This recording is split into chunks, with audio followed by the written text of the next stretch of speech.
ദൈവമേ നീ എന്നിൽ അനുദിനവും വളരണമേ, ഞാനോ കുറയണമേ.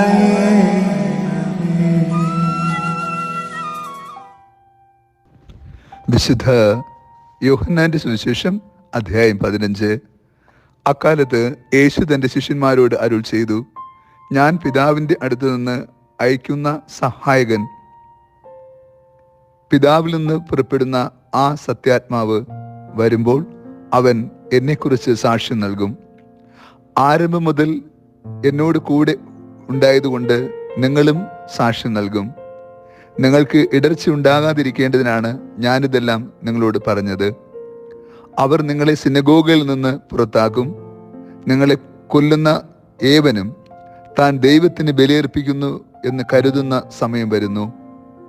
അവർ പിതാവിനെയോ എന്നെയോ അറിഞ്ഞിട്ടില്ലാത്തതുകൊണ്ടാണ് ഇത് ചെയ്യുന്നത്. അവരുടെ സമയം വരുമ്പോൾ ഇത് ഞാൻ പറഞ്ഞിരുന്നുവെന്ന് നിങ്ങൾ ഓർക്കുന്നതിന് വേണ്ടി ഞാനിത് നിങ്ങളോട് പറഞ്ഞിരിക്കുന്നു.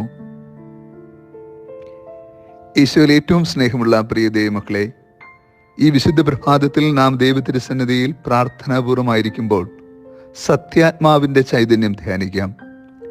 പരിശുദ്ധാത്മാവിനാൽ നിറയുമ്പോൾ മാത്രമേ ക്രിസ്തു പറഞ്ഞതും പഠിപ്പിച്ചതും ജീവിച്ച് മാതൃക നൽകിയതുമായ കൃപ ദൈവമക്കളായി നമുക്ക് മനസ്സിലാവുകയും അതിൻ്റെ ആന്തരിക അർത്ഥങ്ങൾ ഉൾക്കൊണ്ട് ജീവിക്കുവാൻ സാധ്യമാവുകയും ഉള്ളൂ.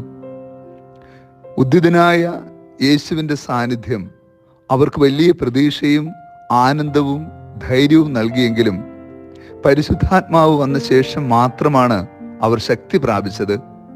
അവർ ക്രിസ്തുവിനെ പ്രഘോഷിക്കുവാൻ ബലമുള്ളവരായി തീർന്നത്. അവിടെ ഹൃദയത്തിലെ നിരാശ വിട്ടുപോയത്, മരണഭയം അകന്നുപോയത്.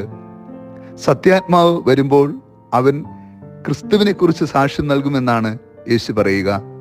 അതായത് ദൈവത്തിന്റെ പരിശുദ്ധാത്മാവ് നിറഞ്ഞു കഴിയുമ്പോൾ ക്രിസ്തുവിനെ കുറിച്ച് പറയുവാനും പ്രഘോഷിക്കുവാനും നമ്മൾ ബലമുള്ളവരായി തീരുന്നു. സത്യാത്മാവിന്റെ ചൈതന്യം അതാണ്. ആത്മാവിന്റെ ചൈതന്യത്താൽ നിറഞ്ഞു കഴിയുമ്പോൾ നമ്മൾ ദൈവസ്നേഹത്താൽ നിറയുകയും ദൈവിക ചൈതന്യത്തിൽ നിന്നുകൊണ്ട് ദൈവഹിതം നിറവേറ്റുകയും ചെയ്യുന്നവരായി തീരും. ഈ ആത്മീയ കൃപാവരത്തിന് വേണ്ടിയാണ് നാം എല്ലായ്പ്പോഴും പ്രാർത്ഥിക്കേണ്ടത്. ആത്മാവിനാൽ നയിക്കപ്പെടുമ്പോൾ മാത്രമാണ് നാം ഈ ലോകത്തിൻ്റെത് അല്ലാതായി തീരുക.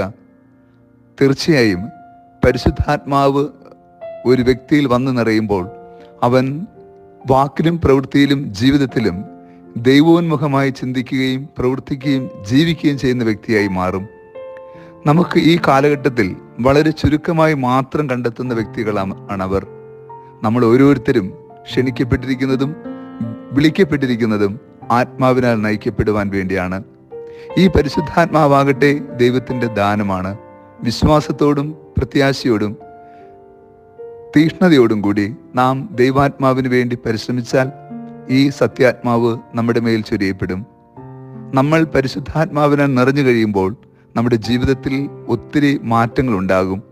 നാം പ്രകാശത്തിൽ നടക്കുന്നവരും ആത്മാവിൻ്റെ ചൈതന്യം ഉൾക്കൊണ്ടുകൊണ്ട് സ്നേഹിക്കുന്നവരും ക്ഷമിക്കുന്നവരും നന്മ ചെയ്ത് കടന്നു പോകുന്നവരും ക്രിസ്തു പഠിപ്പിച്ച സ്വർഗീയ സത്യങ്ങൾ ലോകത്തോട് വിളിച്ചു പറയുന്നവരും സ്വർഗോന്മുഖരായി നമ്മുടെ ജീവിത ചിന്തകളെയും പ്രവൃത്തികളെയും രൂപാന്തരപ്പെടുത്തുന്നവരുമായി മാറും.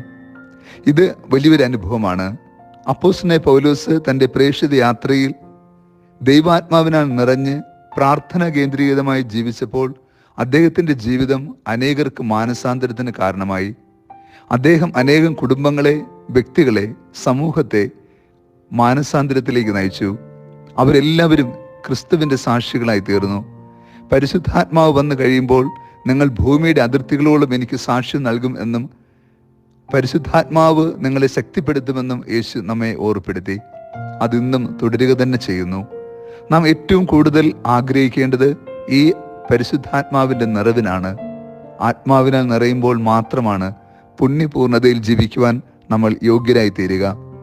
ഞാൻ പിതാവിൻ്റെ അടുക്കൽ നിന്ന് അയക്കുന്ന സഹായകൻ, ആ സത്യാത്മാവ് വരുമ്പോൾ അവൻ എന്നെക്കുറിച്ച് സാക്ഷ്യം നൽകും. ദൈവാത്മാവിൻ്റെ ശക്തമായ പ്രവർത്തനങ്ങൾക്ക് നമ്മെ തന്നെ വിട്ടുകൊടുക്കുമ്പോൾ മാത്രമാണ് നമ്മൾ ദൈവത്തിൻ്റെ മക്കൾ എന്ന മഹനീയമായ നാമത്തിന് അർഹരായി തീരുക.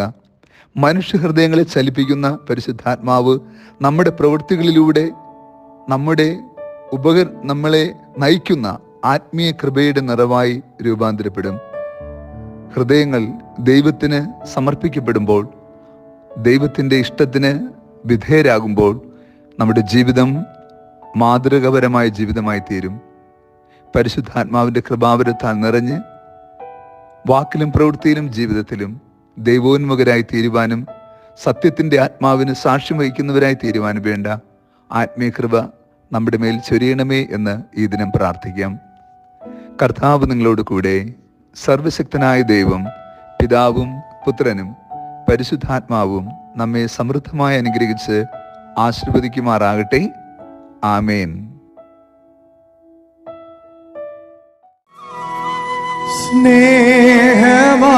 ദൈവമേ, നീ എന്നിൽ അനുദിനവും വളരണമേ. ഞാനോ